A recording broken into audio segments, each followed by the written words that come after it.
video because I'm on a train with low bandwidth. No, that's fine. Totally okay. Don't worry about it.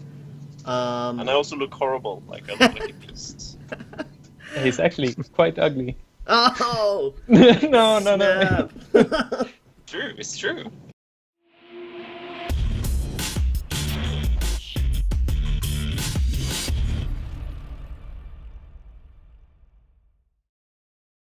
To begin, it'd be awesome if you could each go in turn and introduce yourselves and what you do in the company, in Artist Heart. So why don't we start with Ditto?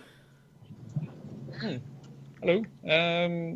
I am actually the only person in Art and Heart. Common misconception. Oh. So like, Art and Heart is my company that I founded for myself, I guess, for whatever reason. And then, like, I guess for this project, like, we're talking a lot about continuing to work with each other, but since we didn't know anything about what the project would turn into, we didn't, like, make it a company between the three of us, you know? So it's actually something we have talked about, but you know, like, we'll see what happens in the future. Maybe we will do something with it, but for the time being, it's just me being Art and Heart. All right, and you are the lead developer and the artist behind GoNNER, correct? Yes.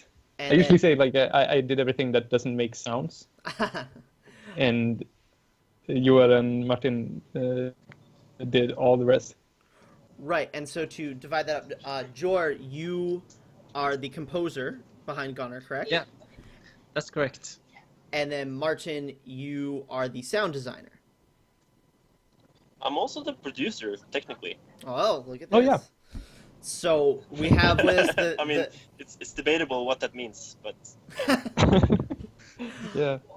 So you three have created GoNNER, which is a game we have reviewed, and I was hoping that you could pitch to any listeners that haven't heard of it. So to start off, what is GoNNER, and why should people be interested in it? Oh, can we do like can we each person do their own? Yeah, sure. That'd be fun. Yeah. Okay, you start. All right. Because I never heard anyone else, like, besides our publisher pitch it, so I thought that could be fun. Yeah, well, I don't know the words. Okay, well, so sell the game, Joar. Yeah, GoNNER is however an you want. amazing game. It's an I don't even know what to say. It's 2D indie game, pretty hard, pretty awesome. Yeah, Check it out. I think that's pretty good. It's pretty good. Thank you. Martin, do you wanna do? Sure. GoNNER is like a roguelite, like something kind of like roguelike. The candid version of something that could resemble all kinds of games that you've heard about that resembles roguelikes.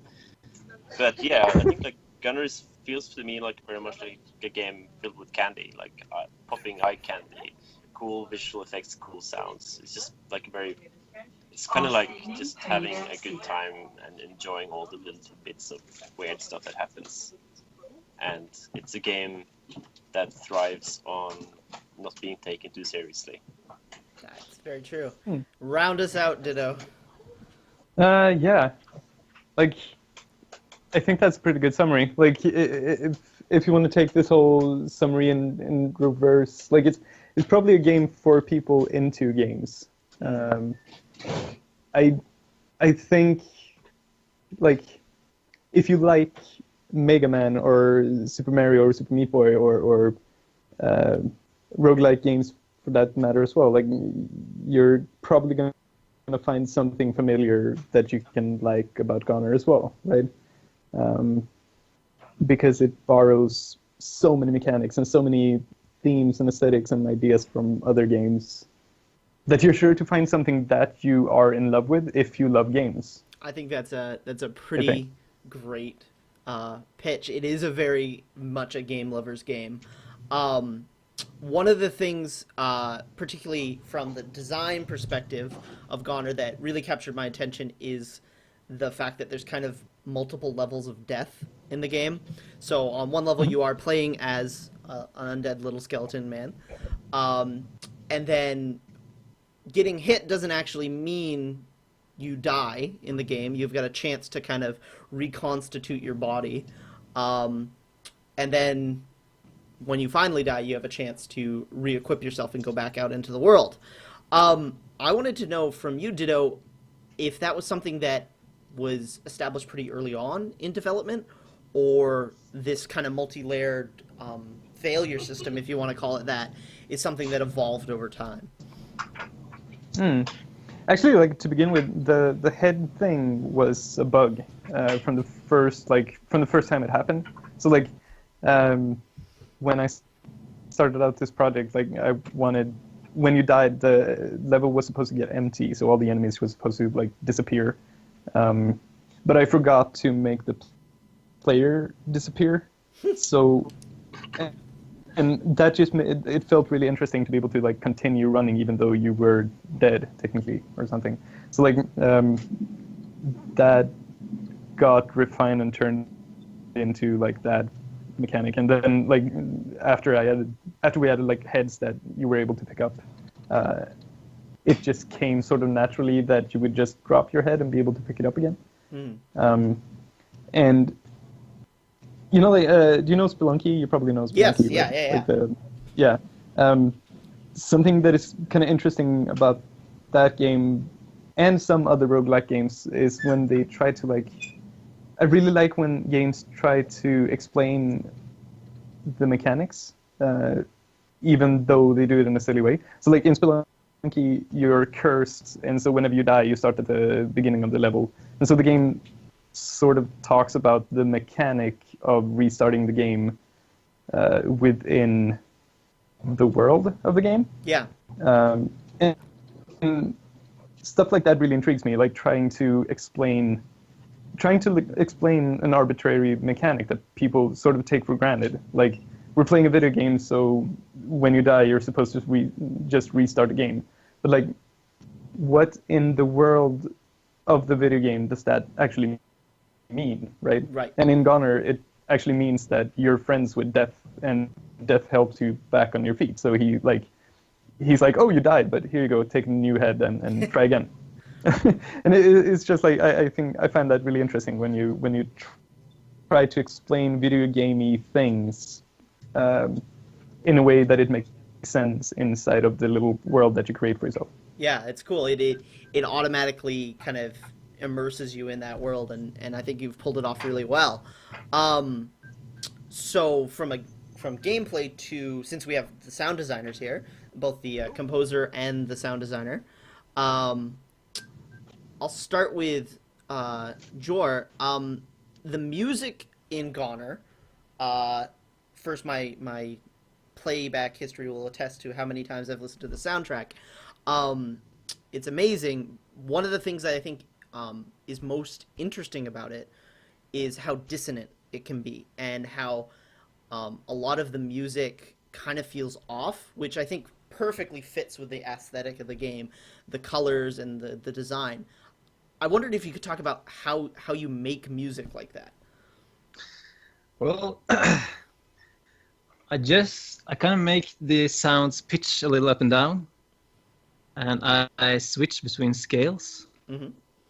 But yeah, I didn't intentionally make dissonant music. I think I just kind of tried to build a mood around the little I'd seen when I got on the project, and also try to communicate, I guess, a direction I wanted the game to go in. But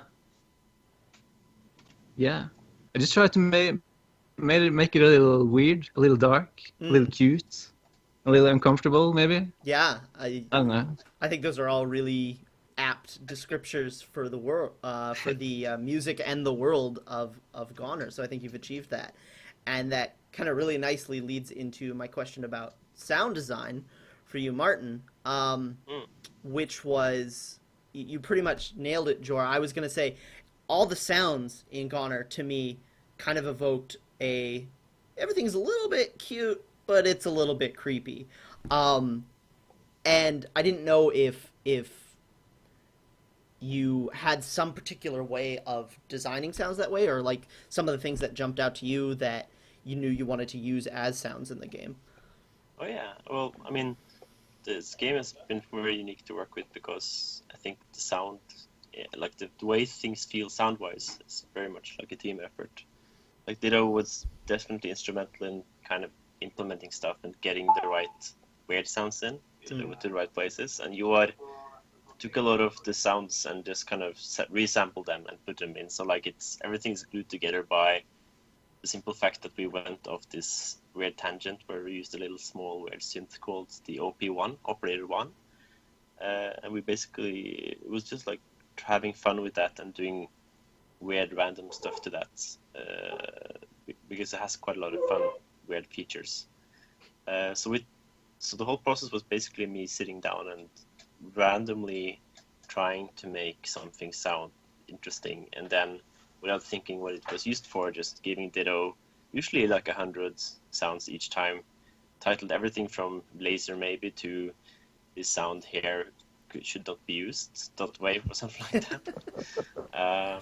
So yeah, from there on Ditto would kind of pick and choose. Sometimes we made like things to sounds, and sometimes we put sounds to things that already existed. So yeah, it's definitely like one of my first games that this kind of process were like a big part of early on. That's interesting. So it wasn't a situation where you had something you knew you needed to make a sound for. It was kind of more kind of creative, and it went both ways. So you'd have sounds that just you thought worked in this environment that were then matched with a weapon or an enemy or whatever. Yeah, I mean, yeah. That's cool. The double-edged sword is that I found a way of kind of recording sounds that I've already played and then re-recording them.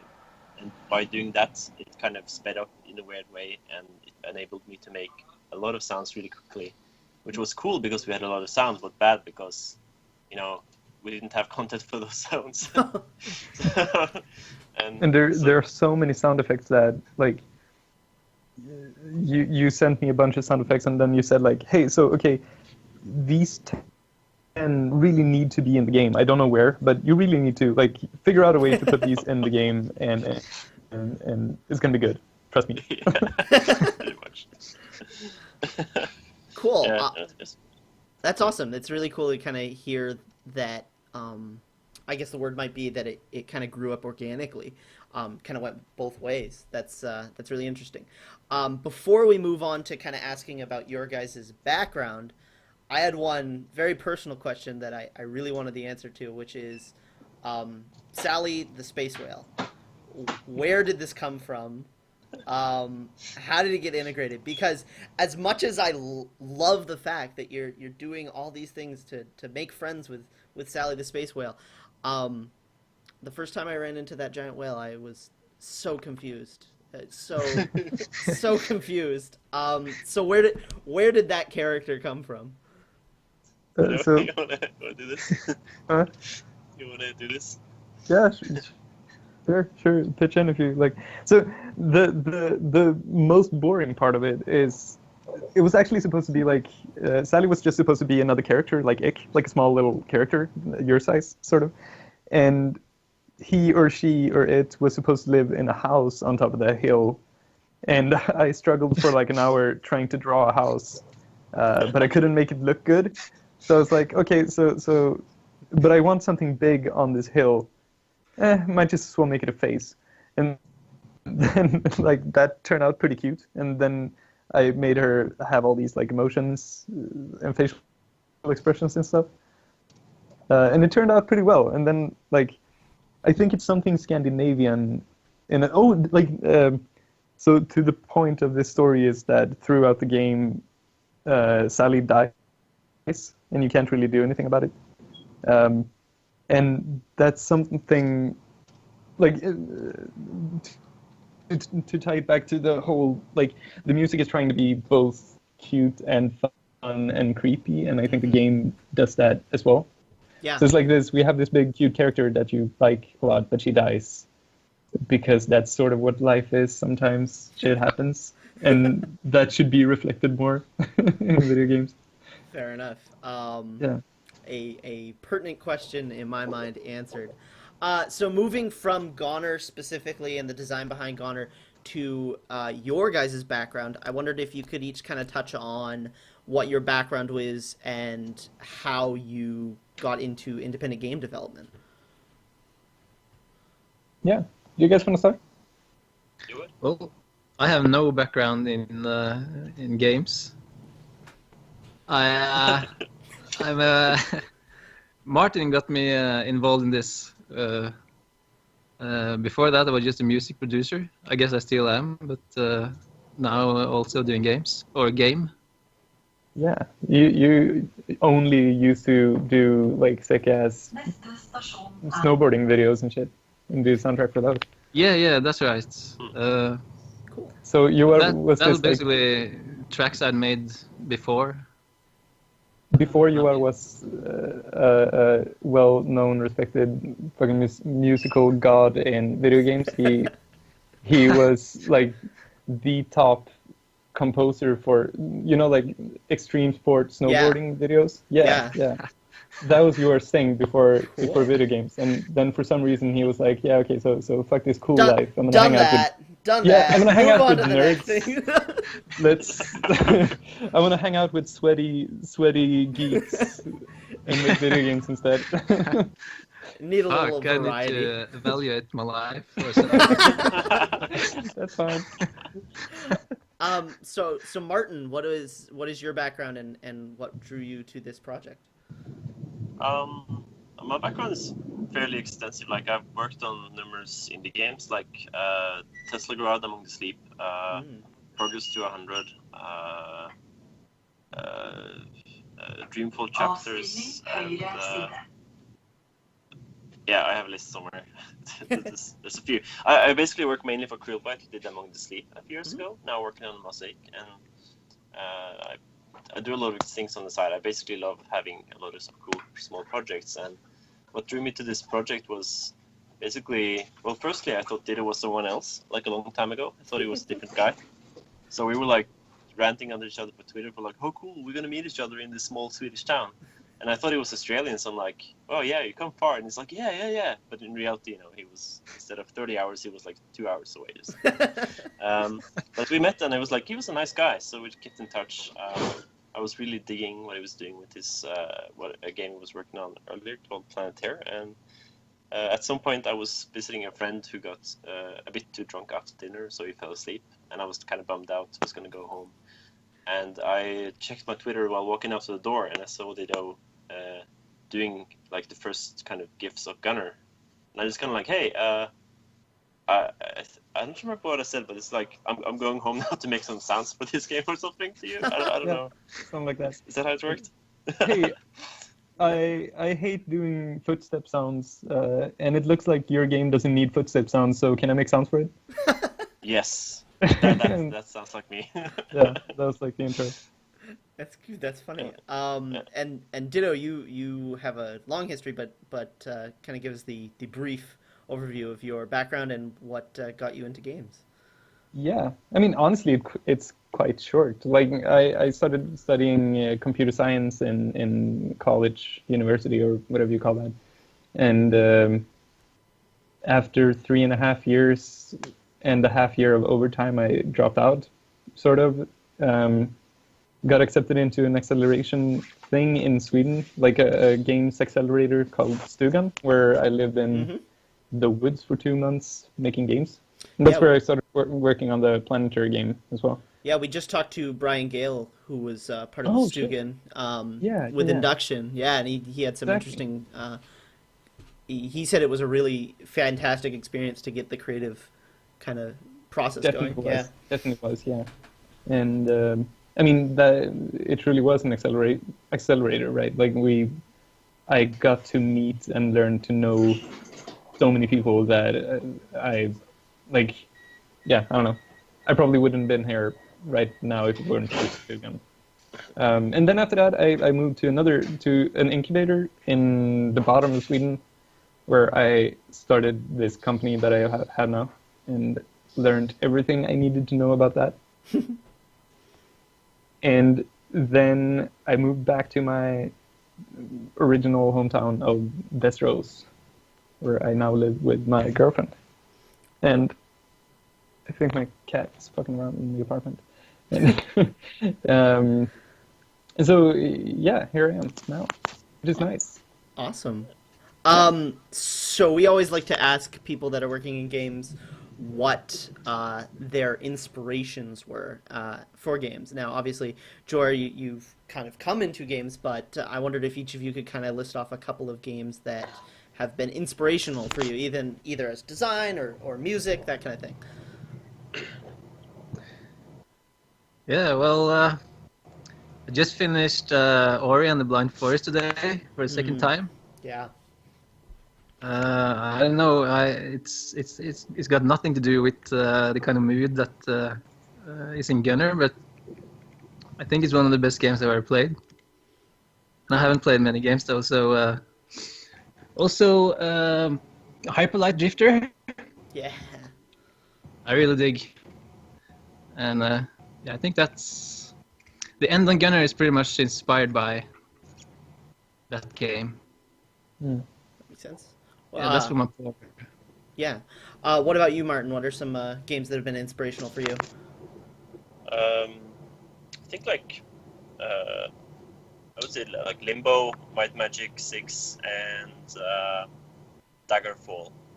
These days, actually, Overwatch. I love Overwatch. It's really fun. Right on. And to round it out, Ditto, what have been some inspirations for you yourself? It's kind of hard. Like, I think for GoNNER especially, it's basically everything that Edmund McMillan did, Super Meat Boy creator, Binding of Isaac, etc. And like Cactus, who made Hotline Miami, like all of his first stuff. It's like he made a whole bunch of super weird experimental games, and I like those a lot. Yeah, obviously.